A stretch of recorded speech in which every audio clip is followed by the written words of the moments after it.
Wow. Who am I? So my name is Chris Swenor. I am the CEO and co-founder of Reach. I'm pretty much like as crypto native as you can get. Started in 2013 collecting coins. I say collecting because I'm the worst trader in the world. So I put them in a wallet and forget about them. 2015 started actually building. 2017, early 2017, been entrepreneur in the blockchain space, starting Ethereum. 2019 is when we launched Reach, blockchain development platform, onboarded over 8,000 developers, over 20 companies actually built in which mainnets using us. And this when my partnership with Algorand started. It was in 2019. Built that team up and everything. Crypto winter came. I had to make a hard decision. October of last year, of like, okay, well, there's a lot of, there's not much excitement around crypto.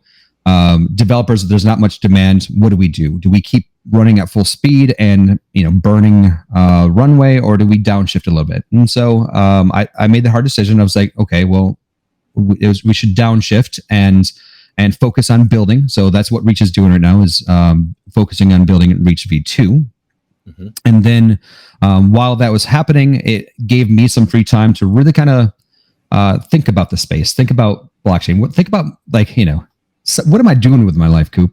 I've devoted almost 10 years in crypto, and like a solid 6 years, like full time every waking moment. What am I doing? Like what? It's a crypto winner. Like, why did I start it? And like, really kind of like have like a come to Jesus moment. Like, what is the reason I started here, and should I still keep staying here? Mm. And I really started thinking like, okay, well, what got me in here for the first place? I was like, okay, well, I got into it because I felt like the world was a broken place. I felt like the economics of the world, the haves, the small amount of haves, and the huge amount of have-nots, and those haves were making all the rules. And I look at the middle class going away and just making things harder and harder, and how two parent households actually both have to work now, and it's like this doesn't feel right. How do we get here? And I saw blockchain in itself as like a savior. It's like, oh, a platform, a technical platform that has the chance to actually make this better. I'm all in. Well, how do I make this happen? How do I bring blockchain to the world? How do I make it mainstream? And end of 2022, through some help, nudging, being frustrated about other things that I won't get into right now, or maybe we will get into it later. Who knows? But I started thinking about well, rather than just keep complaining about the current states and how it's like we're kind of like almost lied to, or we're buffaloed into believing what blockchain should be is not what it actually is. And rather than complain about it, why don't I actually do something about it? Why don't I say, all of this complaining, I have ideas. I tell people all the time how to actually make it better. They're not doing things. Why don't I just do it better myself? Why don't I start? Why don't I take that first step and see if I can find other people that also aren't happy with the current state of blockchain, the current state of crypto in general. And that's when we started talking about VOI. Yeah. And here we are today, doing pretty well. Yeah. I mean, I hear there's a lot of exciting things coming for VOI. It's coming soon. I think testnet is a week away. I mean, is that correct? Yeah, I mean, I guess we can start leaking alpha. That's cool. That's usually my thing. Or whatever. Well, this will come out in a couple days, so maybe you'll already have said it. But look, exactly. Okay, so Chris, we're obviously going to talk all about VOI. You touched on something that I think is a major motivator for you and VOI, which is the economics of these things. And I think that's probably something that could potentially be getting blockchains in trouble with regulators, is the early economics of things. So you just went through your journey, and you landed on Algorand in 2019. You were there at the very beginning, and you tell me a little bit about that experience. What was your experience around starting with Algorand, and what got you excited about it? And what made you dedicate, 3 years of your life to this? And now, I mean, I'm not saying that you're pivoting away. 4 years. 4 years of your life. 4 years, yeah. Just on Algorand alone. Yeah. So fun story. So before I found a Reach, I jumped in. My first company in blockchain was a layer 2 scaling solution, because I thought that blockchain had a scaling problem. It still has a scaling problem. And I was like, okay, well, we need to solve scaling. And so we built up a scaling solution. It was a roll up back in the day, the plasma type of roll up. If for all of you nerds out there, you remember that stuff back then. And we built this out, and the realization that I had was like, okay, well, scaling is a problem, but it's really tomorrow's problem. If we don't have enough developers in the space, I don't think scaling will actually be a problem, because not enough people will use blockchain.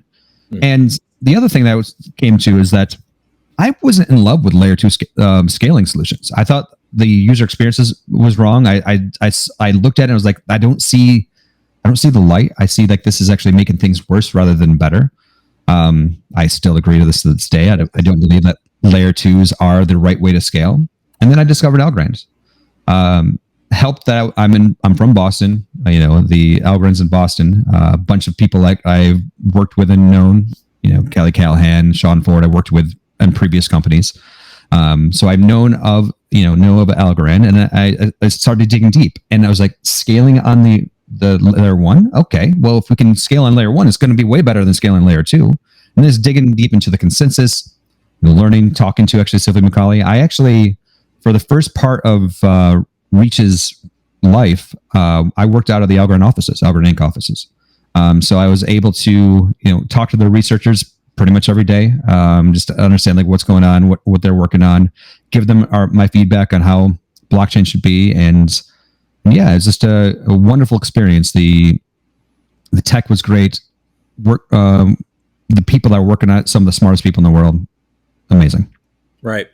And so, I mean, obviously you are where you are today, and we're going to talk about it. But do you have, looking back at those early days of Algorand, do you have any opinions or insight into how you think they may have gone wrong, and potentially, or did they not go wrong and they're going right and everything's all good? It's just a bear market and things are going to turn around.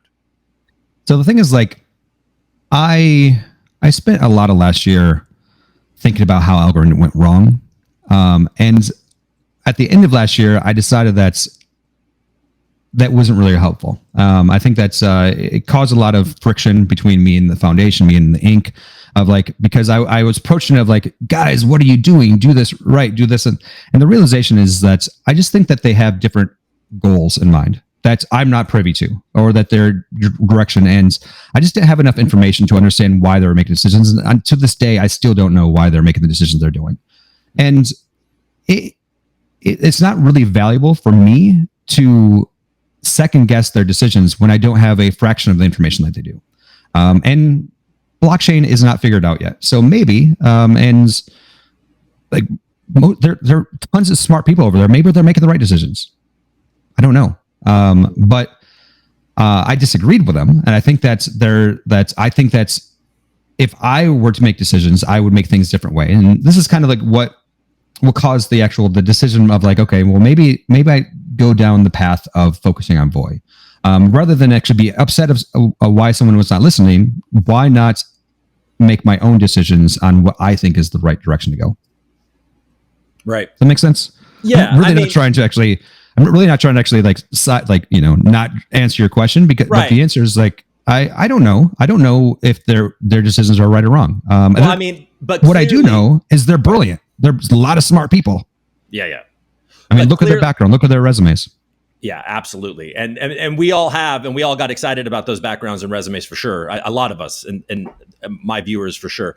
But clearly VOI is in response to a problem that you think needs to be fixed. Yeah, so but it's not an Algorand problem. It's just a blockchain It's problem. a blockchain problem. But if it's not an Algorand problem, why does VOI even need to exist? Because it's right. Oh no, it's definitely Algorand's in the bucket of having the problems. Oh yeah. Gotcha. It's not an Algorand only problem. Yeah, exactly. Right. It's just that like the three problems I see with blockchain today, to be more specific, are number one, the economics. Like 1% of the wallets own like between 90 and 98% of most chains. Yes. That's a problem. Like, remember, like the reason why I got into blockchain is because I didn't like the current state of like regular economics, and it's much better than what blockchain's economics are. So it's like, wait a second, this is actually worse than that. So what are we doing there? So I was like, okay, well, we got to fix that. And then I won't go into how actually fix those things, but that was like a problem. And the second problem that I saw was that blockchains were still too visible. What I mean by that is that, and like the weird thing is that it felt like that was like by design. Using blockchain today is the biggest pain in the ass. Yeah. Like signing transactions, handling keys, just using applications that are built on blockchain is such a multi-step process that it will never be adopted mainstream. But if you talk to the people that are in it, it's almost like an elitist club. Like, oh, I know the secret handshake to use blockchain. It makes me cool. And I feel like that's wrong. That's a big problem. And then the third thing is blockchains in general have a lack of focus. Every one of them thinks that they built the next internet, and how there's the next, like a lot of them were like, oh, I believe in a multi-chain world. But if you like talk to them, it's very much like, oh, but it's a multi-chain world, but our tech is the best, and our tech is the best, and it's the next internet. And the truth is that you could raise $100 million, $200 million. There's not enough people in the world that have the expertise to be the next internet. You have to focus on a single industry, kill it on that one industry, and then you can expand horizontally rather than trying to do everything at once. Mm-hmm. And that is the other big problem that I saw with blockchain. Yeah. And I definitely want to dive into the more specifics of that, and then how VOI is positioning itself, and like get into the details of that. But before we sort of move into that, there are a couple of maybe tough, or I don't know if they're tough questions, but they're questions that I'm going to give them to you, Chris. There are questions that I hear, and questions that potentially I have. So early on in Algorand, right? We just got some documentation, and it broke down a lot of the grants, and you and and companies that you're affiliated with got a significant amount of funds. Certainly early on, and it was pretty much public knowledge. Recently, last year, I think a lot of that funding is dried up, not just for you, but for many of the early builders on Algorand, and I think builders in general on Algorand. The funding started to dry up. So I think a lot of people are looking at this like, okay, so Chris got a ton of money from Algorand. Then they stopped giving him money. He got mad, and he decided to build a competitor. How do you respond to that? I mean, I'll say right now, it's a fun story to paint. Mm-hmm. And it's fun to yell at me about that, because why not? But the reality is that, so I think it starts with what is actually Reach. So Reach is a software development platform that makes blockchain development easier. Mm-hmm. The revenue that it generates is from blockchains, from foundations. So Algorand is not the only foundation that we have received a grant from. Mm-hmm. But our grants aren't really grants. What they are is they're service contracts. We will provide your users a better, faster way to actually build blockchain, and you pay us a revenue to make that happen. So when people say like, you got a grant, like we didn't get, it wasn't an investment. It was a service contract to build out a product and deliver a service. Mm-hmm. So they look at the actual, that's one thing. It's like, you need to first understand, like, the money that we received is not like free money. Like, high five, Chris. Yeah. Here you go. Now give me it's a service contract to deliver a service for a set amount of time. Right. Okay. And we did that. The second part that I think people should realize is that we did it in 3 different contracts, I believe. One was just a very small, just sample. The second one was a little bit bigger. And then the third one was actually, the contract was written with Algorand Foundation. We said, what do you want? What services do you want us to provide for this money? They wrote it out. They gave us suggestions. We did the actual the service contract and said, okay, we will deliver these things in the next 3 years. And fun fact,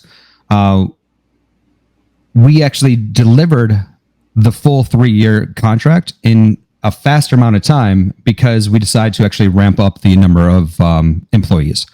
And that's the other thing too, is like, I think people see this number and they go, oh, Chris must be driving around Lambos or, whatever. No, This is a business. This is Reach at one point had 45 employees over 4 years. So that number looks big. But when you look at actually how much people were making over that 4-year period of time, it's called paying people actually money to build this product, to provide this service.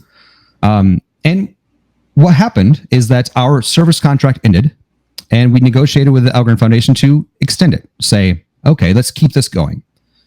Because of the situation, because of the market going down, all of these things, they decided not to continue the contract. Right. We, at that point, had no more obligation to even stay on Algorand. Because several companies actually built on top of us were like, well, we're not going anywhere. We're going to continue services in this. But our main revenue source said no more.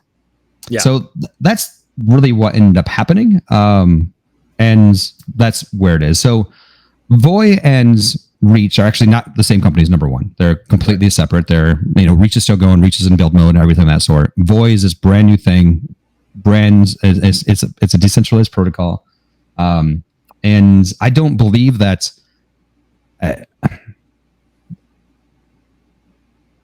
the idea that I'm not allowed to do anything else on blockchain the rest of my life just because I took a service contract to build things and actually provide a service, which 100% everything was delivered, and we delivered everything in open source. You can actually see everything.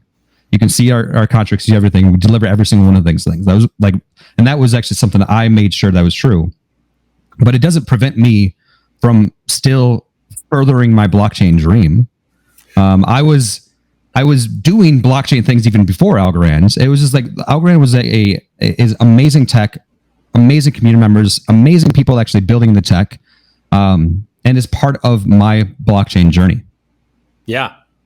Well, I can say did that answer your question? Like, I don't want to. Yeah, I want to make sure that. Well, the way I understood what you said is that, look, you came to Algorand. They contracted you to build services. They needed it to be. They needed Reach, so developers had an easier experience with a new virtual machine, the Algorand Virtual Machine, which you have an affinity for, clearly, because you're using it the same way. And I think that's a great opportunity for VOI to use the AVM, the Algorand blockchain, because it's open source, so you can use it. Exactly. And then I would imagine that opportunity, it provides a lot of opportunity to focus on other things than building that amazing tech and that amazing backbone. Right. So we're gonna. And the other thing too is that I think want to make it very clear. Yeah. VOI is not an Algorand competitor. VOI is synergistic with Algorand. We are not going after the same mission. I actually actively talk to both Algorand Foundation and Algorand Inc. every single week. Talk about what we're actually building in VOI. How can it help Algorand? Is there anything that we can do? The stuff the one-click node that Ost built actually works on Algorand first because VOI is not ready yet. Right. It's very collaborative. And we're just going after different missions, and more AVMs in the world is only a better thing. I love John Woods. I talk to him probably every week, either to text or call or something. On top of it is that I want Algorand to be successful, not because I still hold a ton of algos, but also in the short term, Algorand will actually be the gateway to VOI. So Algorand being successful means more liquidity, means more access to VOI, and that's, once again, being a gateway to VOI makes more eyeballs on Algorand. So at the end of the day, it's a win-win-win situation that I'm not sure what and I think early on was a lot of emotions, like, I can't believe it, Chris, but I think a lot of people have come around. Yeah, and I think that a lot of people are coming around too. I do think that you mentioned it, liquidity. I do think a lot of people's concern of, look, Algorand is already struggling to keep users, to keep builders. The NFT project, we have such incredible artists in the Algorand NFT that are having a hard time staying going because there's not enough liquidity. And I think some people's concerns will be, okay, sure, but right now there isn't enough. Like Ethereum, it made sense because it got really congested and expensive and slow. And so spinning up a new one made sense because there was money, extra money. But here it's like, are you going to, is this like going to split the community and just watch them both go down? No, not at all. I will tell you right now, if the end goal was to split the Algorand pie, I'd be an idiot. Like that's not that was not even where we started. So you probably know Yomo. Shout out to Yomo. Mm-hmm. He pushed me hard on this early. I was like, okay, how are you not just splitting the pie, Chris? And it's something that I've thought about literally every single day, and I believe I have a good answer. Well, let's hear it. And so what the truth is that there's two personas in blockchain. And they're two completely different personas, and they're not transitional personas, like meaning that a persona doesn't transition to the other one. Those two personas, one of them is the power user or the degen, and the other one is the mainstream user. Mainstream users don't turn into degens. That's not the common path. Maybe some will, whatever, but that is not the plan. They do not turn into. And these different personas have different wants and needs. Building a blockchain and caring about the degen does not make a popular blockchain. What the power user is the oil, are the people that make the machine work. They're the ones that run the nodes. They're the ones that leverage different assets. They lend, they do all of the degen stuff, right? But you can't do the degen stuff if there's no liquidity, if there's no assets, there's no value. What a blockchain needs to do is it's kind of like a two-sided marketplace. You need to make sure that there's tools for the power users to actually do degening things. Mm-hmm. And then there's the mainstream users that are providing the assets. They're the ones that actually need to use the blockchain. They need to actually create the assets, and then the power users play around with those assets. So it's a two-sided marketplace. Now, talking about the degen side of the place first, the power user thing. I don't believe you incentivize, you focus a lot of incentive on the power user, because what happens is that you attract the mercenaries. They come in, they do their degening things, and then they leave. Yeah. Because it's not sustainable. If you're just pumping tokens, you're pumping value, and they're just taking it, and they're like, give me, and they're gone. So what you do is you focus on the mainstream users. You make them not know they're using blockchain, but you allow them to actually bring a lot of those users. And I can talk about how we're actually doing that to make sure that we can bring in mainstream users, that they are actually creating the opportunity. They're creating the sustainable opportunity. Once they create the sustainable opportunity, you no longer have to incentivize the power users, because the mainstream users are the ones providing the opportunity. And it's a two-sided marketplace, and you have to care about both of them. You can't say, oh, I don't care about the degens. I don't care about the NFT people, the DeFi people. You got to, because they're the ones that run the ship. Right. But you need to make sure that you focus on the mainstream user to make sure that they provide the opportunity for them. Right. I mean, that makes a lot of sense. I mean, something else that I hear a lot from people that are, frustrated with Algorand, I guess is the way to put it, is that they feel like the foundation is more focused on things like these larger, governmental, or we just saw something in Argentina with USDC, these big institutional government layer things, which is fantastic, and which is wonderful that they're bringing these tools to all these different places. And it does further blockchain technology, but then that does leave the guys in the DeFi, the degens, the power users, the power users. Okay. Yeah. Do you think that that's an accurate assessment of what's going on? Extremely accurate. Yeah. Extremely accurate. Obviously. But so there's a couple things too, though, I want to actually really clarify. Okay. It's like, yes, Algorand is 100% focusing on the enterprise and focusing on those large things. One of the things that you need to make sure, though, is when you focus on the mainstream user, the enterprise, or whatever you want to call that, you need to make sure that that mainstream user is a user that generates opportunity.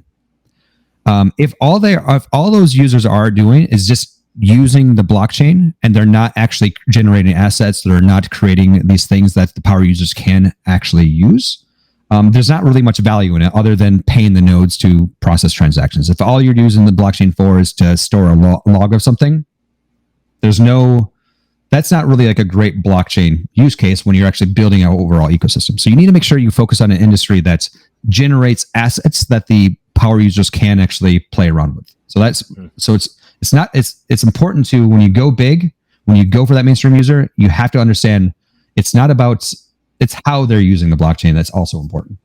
Right. So tell me a little bit about what VOI right now is and where it's going to start and how soon people can get involved. Like, let's just kind of dive into VOI specific. Gotcha. So, like I told you, there's 3 problems. There's the economic problem, the usability problem, and then the focus problem. Yeah. So what VOI is the solution to all of those wrapped in a layer 1 package, wrapped in an extra blockchain. Mm-hmm. So the way to actually fix the economic problem, all of these blockchains out there that have this problem have it because blockchain is very hard to build, and it requires the smartest people in the entire world. And for some reason, the large majority of them have the mentality of let's start from scratch. And starting from scratch with no value, no nothing, it means that you have to sell a lot to these early investors. So they get a huge chunk. And this is not equity because it's non-dilutive. So you're giving away huge chunks. And then these really smart people that are building these things, they say, well, I'm a really smart person. I could be making lots of money doing these things. I want a big chunk too. Mm-hmm. So you're getting a big chunk to the core team, big chunk to the early investors. And then they're like, okay, well, now we have to do a token sale or whatever the people do. And so you're giving so much away right in the beginning. So it starts off on the bad foot. Yeah. So I'm like, well, one thing that you could do is not start from scratch. I don't understand why people keep starting from scratch, because like what they keep competing on is TPS. Like, ooh, I have 10,000, 20,000, 50,000, 100,000. People aren't using 10 right now. Like, why are we competing over this TPS thing when people aren't even using a fraction of it?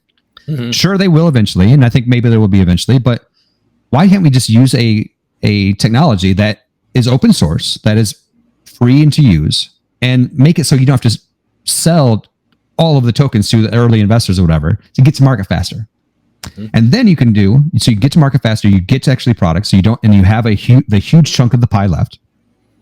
So you don't start on the wrong foot. And then the other thing that I believe in is earned incentives. Rather than say, buy to play the game or whatever, it's okay, well, you want to be part of this. You want this to be a successful thing. Come and help. Mm-hmm. Come and be an owner. Come put your blood, sweat, and tears in to make this thing a reality. Right. You're not investing in the future. You are actually making it happen. Like, right. That's the other mentality. It's like, okay, well, now what's happening is that these early participators are actually owning the network, because through earning the incentive to actually doing things. Right. Then the other thing is do actually proper tokenomics as far as actually like how often you release these tokens. So, because the other problem that people think right now is like, oh, well, if you're letting the early builders earn so much out of the gates, then they become the whales. Well, you plan on releasing the actual tokens over a long period of time. And so like what's happening now is that you don't let those people be the early whales. What happens is that you have tokens locked up for a very long period of time. Mm-hmm. So like it's just it's like a co-op, like you're coming in, you're putting the effort in, you are part owner. Congratulations. And that's the way to actually think about how to fix the actual economics. So let me, before you move on from economics, so are you saying that VOI isn't going to be seeking VC support? So it's too early to talk about exactly like VC or everything. but yes, so there will be some investment, but it will be accredited investors, most likely outside of the United States, to actually fit completely within regulation and do all of the proper steps to follow the right suit.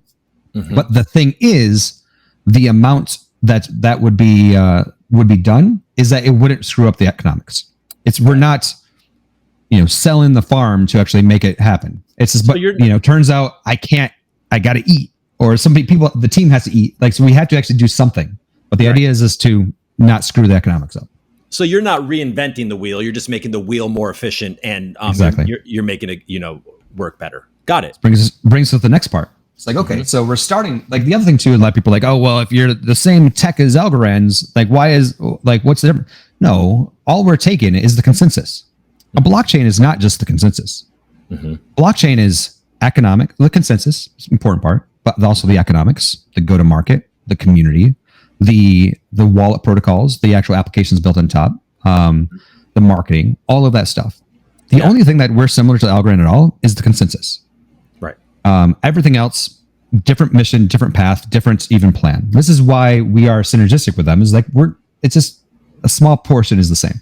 But I mean, just to clear, the consensus is what makes a blockchain fast and secure and and reliable, right?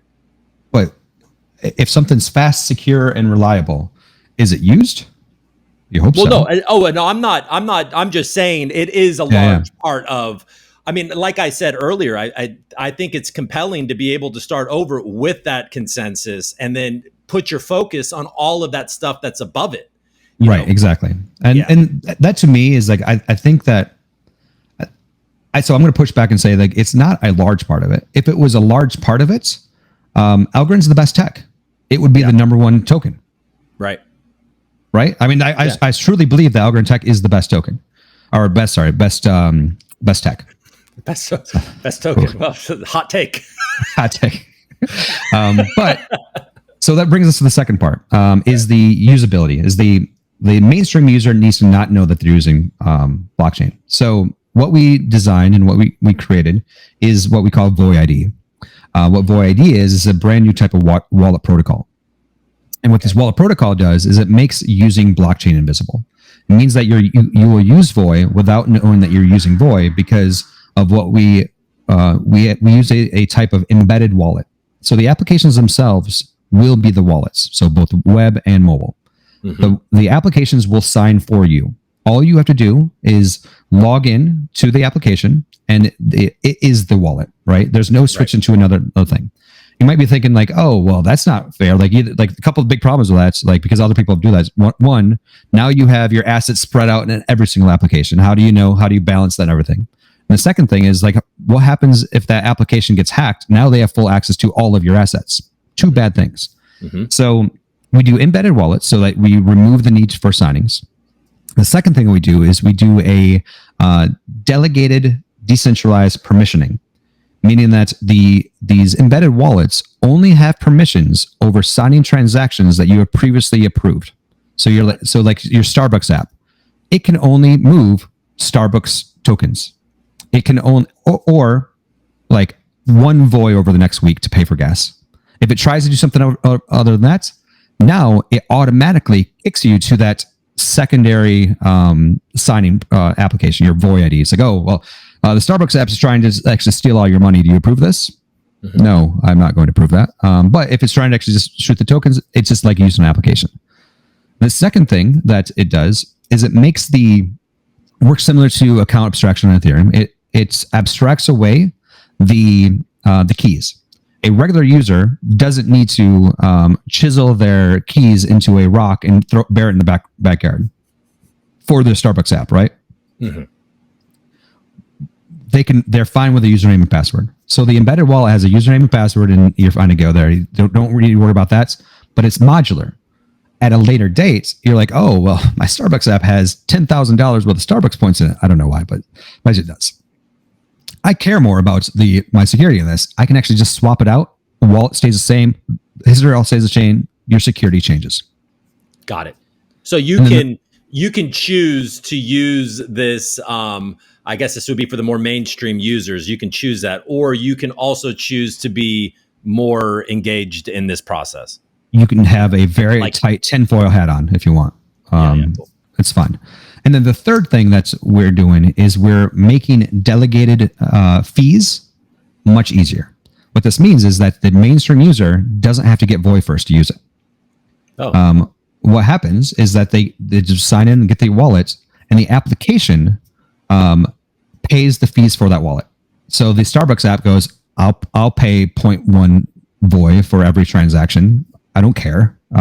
It's like you're paying me through other means. I will take it over there and I'll just pay your transactions. So these users don't even need to worry about getting their tokens in the first place.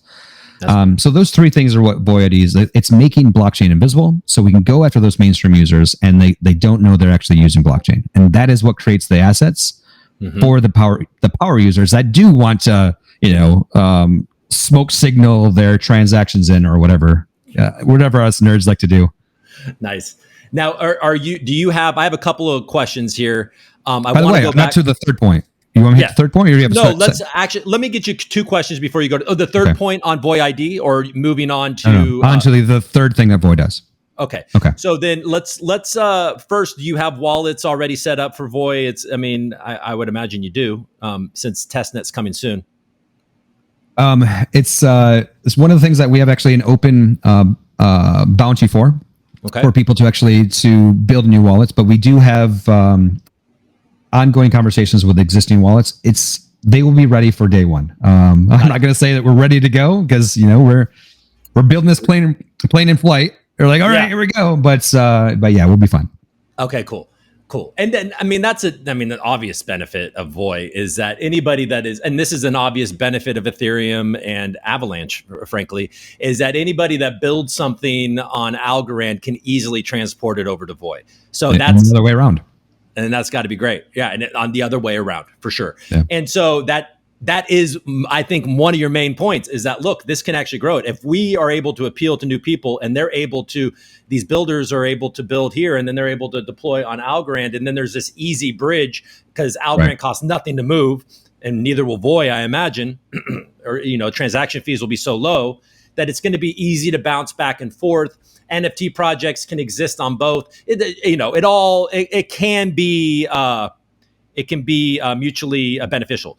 I want to go back real quick before we go to the point 3 back to consensus, because one of the major criticisms and complaints about Algorand is the centralization of the relay nodes and the lack of incentives in the participation nodes. So, I'm going to spare the audience the breakdown of how that works. If I'm sure most of you actually know that already. You can go back to previous videos where I've attempted to explain it, but there is a 2-tiered, node running scheme on Algorand. And a lot of people point to relay nodes being like, well, this kind of pokes a hole in Algorand's theory that it's decentralized. I imagine spinning this up from the ground up, Algorand's had years to build up node runners, and they've had to incentivize, for years, these relay node runners with a lot of cash or algo and all that stuff. So how is VOI going to have a decentralized, how is VOI going to be decentralized in its consensus? I appreciate the softballs. That's just, you're a sweetheart. Are you glad? Coop likes me, right? He's not gonna ask questions that I don't want to answer, right? Well, of course not. So 2 answers. Number 1, Algorand is actually actively working on fixing the relay problem. I've talked to the devs behind it, and they are making it Algorand the ability to actually fall back to participation nodes in a gossip network. And that should be fixed anytime soon. So we're not concerning ourselves to try to fix the relay problem because Algorand's doing a great job of fixing that. And that's one of the benefits of using existing tech is we get to benefit when they fix those things. Right. For the participation node, we have block rewards. Ta-da. We've reserved a portion of the market cap to be able to provide block rewards over the next 20 years. Mm-hmm. Now, I believe, so Silvio has actually gone on record several times, even saying that's a properly decentralized network that has proper use and is large enough. People are incentivized enough to actually participate for themselves if the cost to participate is low enough without being incentivized to do so. I believe that is 100% true after you hit a tipping point. Yeah. So the idea with what we're doing is we are incentivizing running participation nodes by rewarding people for producing blocks over the next 20 years. It's kind of like similar to like the Bitcoin 2-year halving, where it's front loaded and then it tapers off over time. And by the time it's tapered off, the idea is that it should be big enough where people don't need to be incentivized to run nodes anymore. So that's what we're doing. Right. And so I guess it's safe to assume, how many relay nodes is VOI going to launch with? We will have close to 20. Okay. So, I mean, this is relay nodes. Yeah. And then participation nodes, I'm sure you'll have more than that. Ridiculous amounts. Like we haven't even told, there's not even public knowledge, all word of mouth. And we have currently 163 people signed up to actually run nodes already. And I haven't even told people about it. Yeah, that's awesome. We'll have a lot. And so it sounds like, look, you guys are going to be able to piggyback on some of these brilliant guys at Inc. and or in the foundation, 100%. And you're going to be able to, when relay nodes are, when this gossip method comes on, you guys are going to be able to integrate that. And is that a difficult for people that don't understand, I guess the more difficult work or the heavier lifting is what they're actually doing to make this work and make it bulletproof. But actually taking it once it's launched on mainnet of Algorand, taking that and putting it on VOI, is that a rather simple process? I mean, it's a very easy process. Yeah. It's the exact same thing as upgrading from testnet to mainnet, or what current node runners do to actually upgrade, because we're using the exact same code. So it's the exact same as what it is for Algorand. One thing I do also want to make clear, so the listeners out there, is that we don't see this as a free ride. Like the stuff that Algorand Inc. is doing, we fully expect that Algorand Inc. will write proposals and receive grants from VOI to continue building things as well. This is something that's they are the most experts at doing these things.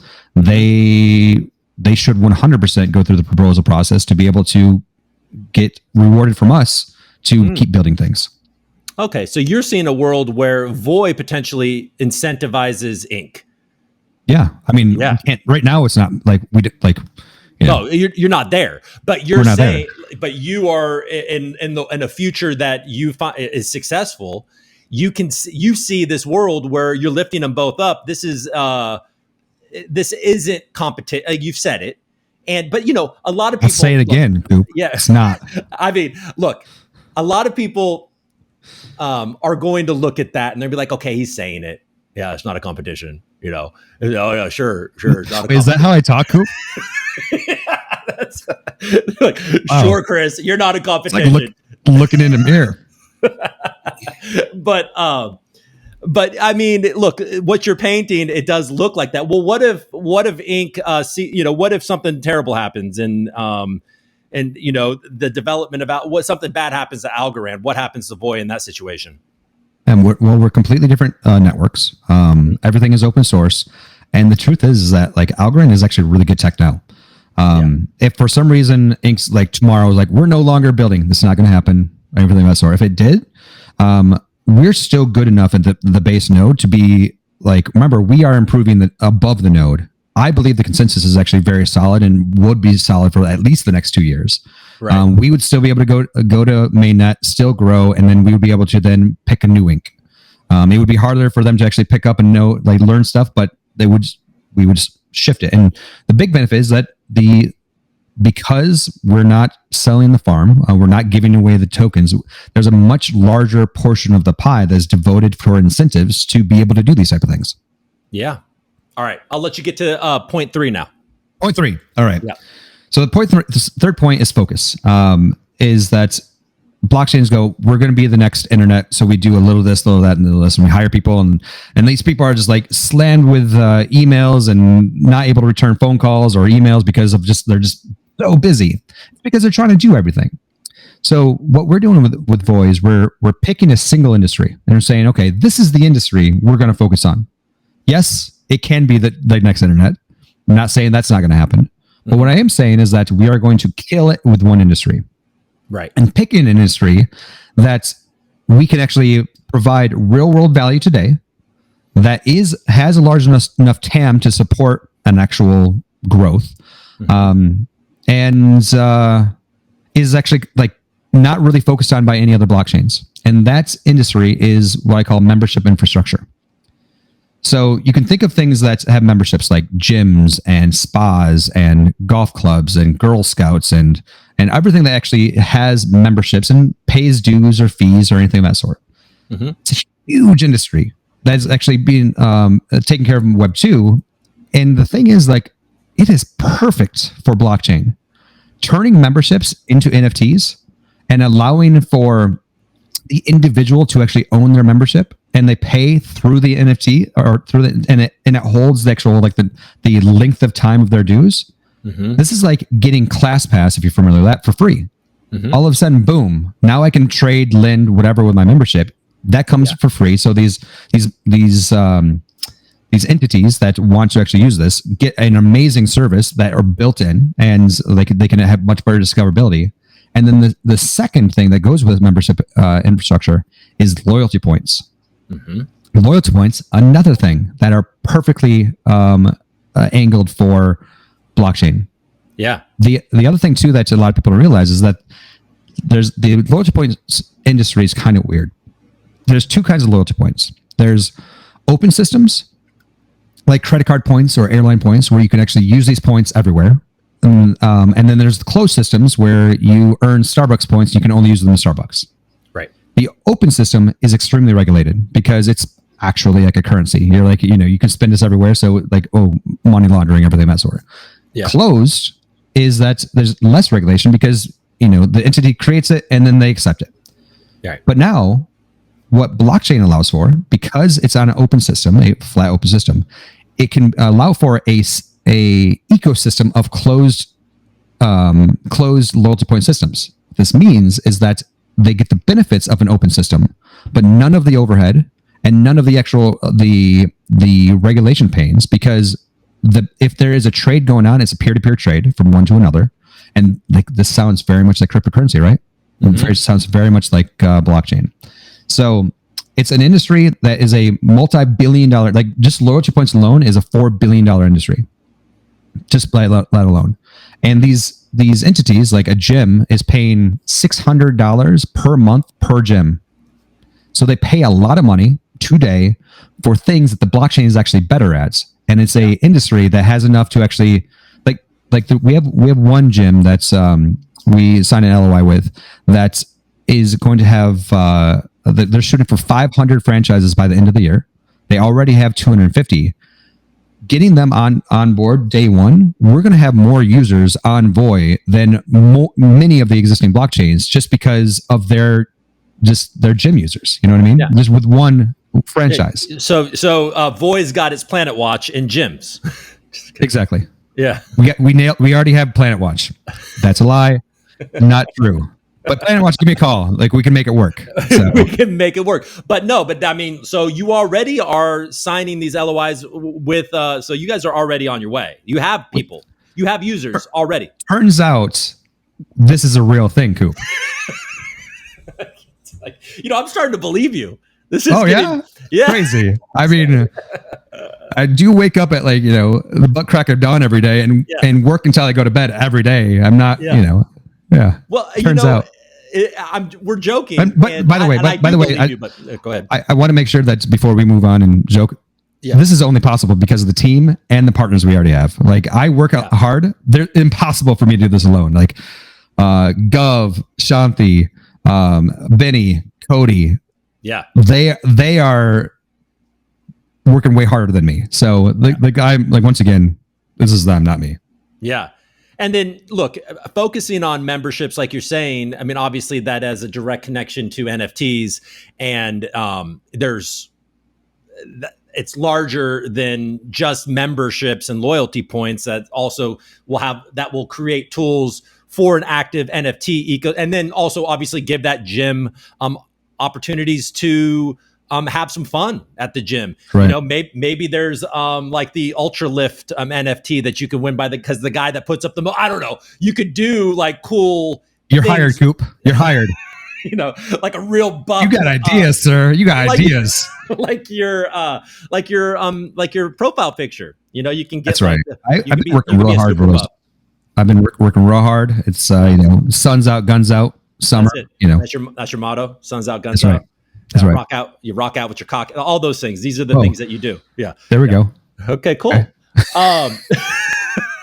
All right. So it's kind of like basically you're going to have the focus of an app chain with the capability of being the backbone for the internet.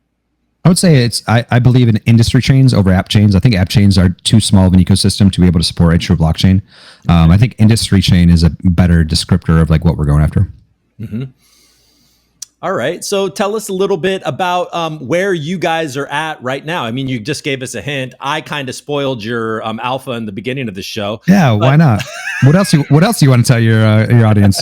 Well, look, this should come out in a couple of days. So if you have any announcements coming out over the next 48 hours, I think you're going to be safe. So but before you do any of that, why don't you just say where you guys are right now? And how soon, is he, by the way, we don't need to talk much about the token, but is it going to be 10 billion VOI? Is it going to be called VOI? And is it 10 billion VOI? Okay, cool. That's correct. But anyways, so where are we? We've been working on this for the last 9 months now to get to a point where we are. We've had a testnet running since January. Nobody's been using because there's no incentive to use it. Obviously, why would you use a testnet if there's nobody really reason to do it? But we've been running it to make sure that we know how to do it. We're learning everything of that sort. But starting on October 2, we are starting the incentivized testnet. And now this incentivized testnet is not your traditional testnet of like making sure the tech works. We're trying to actually make it fun. This is like a soft launch of our mainnet. We're like, okay, well, how can we actually incentivize things more than just tech? How can we incentivize people using the actual blockchain, having fun with it, doing different things? So the testnet is going to be in 3 stages. So stage 1 is node incentives. Make sure that people are running nodes and we have a strong foundation. Mm-hmm. Once that's established, we have all the tools. Everybody's running dashboards, all that fun stuff. Rewards going out. The next 2 stages, I don't know the order of this yet, so don't hold me to it, is the NFT stage and the DeFi stage. During the NFT stage, incentivizing people launching their NFT infrastructure, so like the marketplaces, the launch pads, all of the stuff that goes with the NFT bridges. But we're also curating 20 established projects that have a long record of not rugging to release a small set of 50 all at the same time. And we're going to market this to the world like, hey, listen, new chain, established NFT projects, come buy your cool NFTs. And I've seen a lot of them already, and they're actually really cool. Mm-hmm. And so that's going to be a lot of fun. It's like, these are going to be the OG NFTs. And the idea is like when we do launch the mainnet, they will be bridged over to the mainnet. So like if you get them on testnet, you'll own them on mainnet as well. Cool. During the DeFi phase, which I think is going to be a little bit more fun because it's going to be an absolute shit show, so we're incentivizing the infrastructure for like the AMMs, the lending platforms, the leverage platforms, the bridges for the assets, things of that sort. But what we're also doing is what I'm calling the VOI token war. Okay. And what this is incentivizing people to create a synthetic of their community coin, meme coin, shit coin, whatever it is, and competing with a set of KPIs, volume, TVL, and everything of that sort with every other token on the testnet. And like the top, according to the KPIs, will actually airdrop the incentivized testnet token for their holders. So I'm assuming there's going to be shilling. There's going to be talking about like it's going to be pandemonium. Like right. I fully expect like, someone's going to, 1000x leverage their Recoop.2 coin and get wrecked because somebody in the IRL token is going to be like, ooh, I just see someone do a 1000x leverage on that. Let's wreck them. And then just play those games. Oh, that's fun. And because it's all testnet, there's no value here. There's no, it's just a lot of fun in it. Like I 100%, I want like the number 2 of a token, like right before the snapshot to see who wins, like does some type of espionage, like dumps their entire bag or something to actually completely screw everything up, and people just go nuts. And so what do the winners, because to all the Coop guys out there, well, first, before we move on, I have an important question, and it's not about this, but we have to get this. Is actually a really important question, and I can't believe I didn't ask it earlier. Have you considered at all rebranding to Coop Chain? Ooh, yeah. Just wondering. I mean, is that possible? Yeah, I'm just saying. Well, I don't know. Oh, I mean, you can't. You don't have a say. You don't have a say. Maybe the community would be okay with it. Maybe if you guys would just relax a little bit and stop taking yourself so seriously, and you just become Coop Chain. I've been trying to get this going, but anyway, sorry. I'm trying to actually figure out how we can implement the proof of imagination. Yeah, we got to figure this out. Working on that. It's been in the R&D for a while. You haven't worked it out yet. Can't figure that out. No. All right. Well, there's definitely got to be somewhere on VOI, KoopCoin Beach, where you can go vacation and get Amazing. All your gains and everything that you want to get. But that sounds really fun. What's the incentive to win? So the entire testnet, the entire incentivized testnet is a game. The game is collect as many testnet tokens as you can. When we go to mainnet, you will receive a proportionate amount of mainnet tokens depending on how well you did in the game. So the goal is to actually collect as many tokens as you possibly can, however you want during the testnet. However you want. Doing bounties, like so there's bounty lists, both technical and non-technical. There's straight up trading and playing the markets and doing whatever you want on the testnet market. There's everything. You could create a NFT series and sell them for testnet. Like you can do anything. It's a open sandbox to actually really stress test it. And at the end, how many actually testnet tokens you end up getting? Ta-da.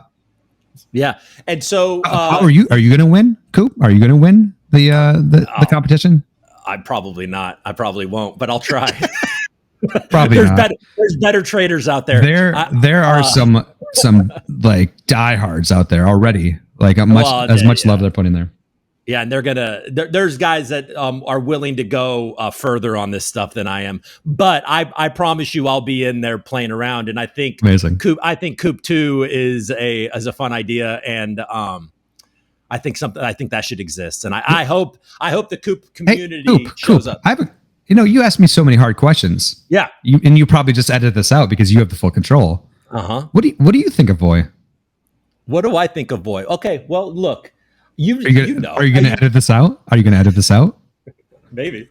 And I'll even edit out you saying, are you going to edit this out? No, I'm not going to edit this out, I don't think. It depends on my answer, I suppose. And when I watch back and I'm like, that didn't sound great. Well, look, I think everybody that's watched my show for an extended period of time, certainly in the beginning of this year, and I'm sure you've been paying attention as well, is that I've had concerns. I believe that I've asked those concerns of you in the past, and in this show. And my initial concerns were like Yomo being like, all right, well, if we're going to, Algorand's already struggling on a user standpoint, a retail user standpoint. Is this just going to split an already hurting community, right? And that has been a problem. And then, also when it comes to consensus and seeing how, with the might behind Algorand, how they've still struggled to be considered fully decentralized. And then, but any blockchain experiences that and is having a hard time. You can poke holes in the decentralization of 100%. Literally every single one, including Bitcoin, if you want to. So these questions loomed hard for me. And I wanted to, and if I'm being perfectly honest, I knew about the inner workings of some of the grants and the funding sort of getting not being offered to you guys, and wondering if this was just more of a revenge thing on your part. So these were my genuine concerns. I'm being honest about it, and so appreciate it. Yeah, and so I looked at that and I thought, well, look, I like Chris. I like the people that keep on popping up and wanting to work on VOI. And I didn't, to be frank, I didn't quite track it for a bit. I just was like, look, they're building, they're good people. Like, they're clearly not doing anything nefarious. I'm going to focus on other things because the world seems to be on fire. And so, but as we've gone along, there's other concerns that have come up that now I have new concerns. And we saw the Bittrex lawsuit. We saw Gary Gensler kind of inexplicably really kind of pointing the finger oddly out the gate at Algorand. I got to look a little closer at the early days of Algorand and some of that stuff. And I think you explained that very well with you. And your experience being like, look, we were hired to create a service, and we created that service. We met all of our milestones. And whether you think it's revolutionary or not, or is the best thing in the world or not, we did the best that we could. We're smart people, and we built workable things. People used it. They built on top of it. Like, what are we talking about here? And like you said, I think very validly, you said something along the lines of like, look, man, I spent 4 years building on Algorand, and my contract was up. Am I obligated to just sit here? And, you're not. You're allowed to do other things. So those things start to come. By the way, I'm still in the Algorand community. I still support Algorand builders. That's not gone away. But my point is that it's not as cut. It's not as black and white anymore. And knowing you and having some conversations with you, the way you've answered the questions, your focus on transparency and getting the economics right early on, that make it not that it is owned by the community. This is stuff that I like, Chris. So so number one, this is not my villain arc. This is not a revenge story. I was upset. I think it was very clear I was upset when things were going, because like honestly, Reach was my life, and all of a sudden I had to actually make some really hard decisions. That frustrated me. It made me emotional. But that died down. Like VOI didn't even get started until I calmed down. So VOI is really just my next part of my life. Is I hope it's the next part of my life. It hasn't really even started yet, but I hope that's my next part of my life. Yeah. But the truth is, Coop, I don't know if we'll fail. Yeah. I don't know if we're going to make the right decisions or the wrong decisions. But what I do know is that I'm not happy with the status quo, and I want things to be different. Mm-hmm. And I am going to put my all into making things different. I'm going to collect the best people I know to help me make the right decisions, to help make VOI what it's supposed to be. And we might all fail doing this, but I will die with a smile on my face, failing at trying to make the world a better place, than dying going, oh, I really wish I did something. Yeah. So yes, there's smarter people out there than me. Yes, there's people that are more skilled than me. But fuck it. Yeah. We're going to do this, Coop. We're going to put one foot in front of the other. We're going to keep getting told that this is stupid. It's not needed. Well, you know what? The current status quo is not okay. Let's make something better. Yeah. And, it's silly, but what I joked about with Coop and what ended up happening with Coop, there's a similarity there, because what Coop was responding to was these scammers that are all enriching themselves. They always hold this hammer over the entire coin, the name coin or the meme coin, and if you're constantly having to guess if the creator is going to dump on you, or are they going to buy with you, and you have to question all that stuff, and it's just all shady behind the scenes, and it's not decentralized. It's just reliant on these usually nefarious actors that are trying to enrich themselves. And VOI, the way it's presented to me and the way you're presenting it to the world, is that you really are trying to be transparent, and you're trying to fairly distribute this. You're trying to incentivize people to actually put in work, so the people that get tokens are actually playing, on the test net, or they're part of some committee, or they're running a node, or they're actually doing things. They're working. Yeah, they're working. So this is it all sounds good to me. Well, thank you, Coop. Is there any kind of final thoughts that you have about all of this? Do you feel like we covered it? Yeah, I think we covered a lot. I'm gonna talk to your audience. The 18 people that watch all the way to the end. Listen. Yeah, I think we gave them a Reach token last time. Did we? Because we went so long. We're like, anybody at the end of this video deserves something. You're not getting anything this time. This was so much fun. What you earned was happiness, you listeners. Yes. Anyway, but what I do want to talk to you though is that this is all scary. This is all emotional. We are in the pits of crypto winter. Companies are dying. We're all down bad. One of the reasons why I am staying out and I do spaces all the time. I answer angry people all the time, not because I like it. It sucks. It sucks getting hit in the face. Yeah. But I realize that you guys are worried. You guys are scared. Some of you are scared, but some of you are badasses, whatever. Some of you are scared. Mm-hmm. If you have any questions for me, please jump on a spaces. If you see me on a space, jump on. Say, hey, Chris, I don't get this one thing you did. Or I heard a rumor you did XYZ. At this point, I've proved myself. I will answer your question, and I won't get angry. I won't get mad. We'll have a good conversation and we'll figure it out, because the only way we get through this is together. And in blockchain, we are the underdog, and we're actually even worse than AI is kicking our ass right now. so like, if we are going to actually truly help make blockchain fulfill its promise, it's doing this together and it's sticking through. And if you want to talk to me and help you stick around, please just reach out. Yeah. You said Reach V2. So what's going on there?